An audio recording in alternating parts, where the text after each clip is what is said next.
Are your lymphedema symptoms as a residual of cancer treatment keeping you from working? Hey, I'm Nancy Cavey, and I help people across the United States to get their ERISA disability benefits for lymphedema. Now, lymphedema refers to tissue swelling caused by an accumulation of protein-rich fluid that's usually drained through the body's lymphatic system. The most notable symptom is rapid swelling of the impacted areas, typically the legs or the arms. It occurs when the lymphatic system just can't drain off that fluid, and if left untreated, it can have catastrophic consequences. Now, one of the consequences that I will see, even with treatment, is a difficulty moving the affected limb, skin infections, and skin breakdown. Any one of these conditions can cause you to be unable to work and entitled to your ERISA disability benefits.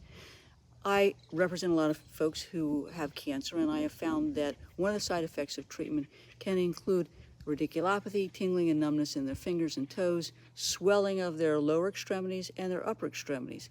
The problem that we have with these types of claims is that many times the disability carrier will say, well, if you're in remission or you're cured and you can go back to work, but they don't consider the impact of the treatment on the lymphatic system and the difficulty with swelling in the lower legs or up in the arms.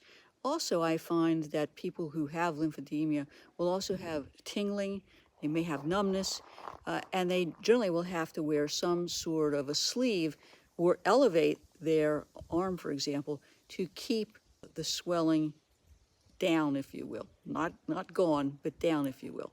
In the lower extremities, I see people who have swelling, and they have to elevate their legs and use compression stockings. And of course, they have a continued pain.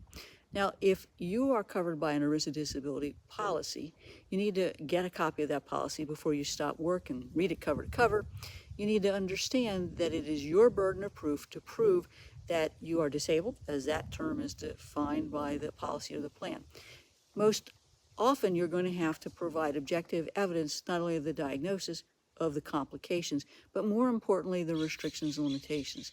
I find that photographs and videos are very helpful to document the swelling in the upper extremity and the lower extremity, and to use that to show the problems that you have using your hands or walking, because I think pictures and videos really will tell the story.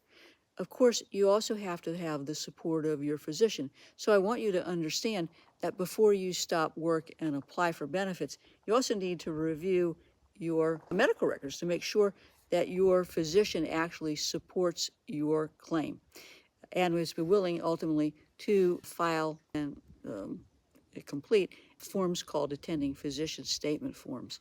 You can't win your claim without having medical records that tell the story of your symptoms and functionality, and you really can't win your claim without the support of your physician. Before you stop work and apply for benefits, give us a call. We'd be more than happy to review your policy or plan terms and give you our thoughts about the correct date to claim that you're disabled, the correct way to go about filing a claim. And if your claim has been denied or terminated, remember, you'll only have 180 days under the ERISA statute in which to file an appeal. That appeal is the trial of your case. You can't wait till after the appeal process is ended to put new evidence or material for the disability carrier to review. A judge won't review it, the carrier won't review it. That's why it's important that you retain an experienced ERISA disability attorney such as myself to write a winning disability insurance appeal. 727-894-3188.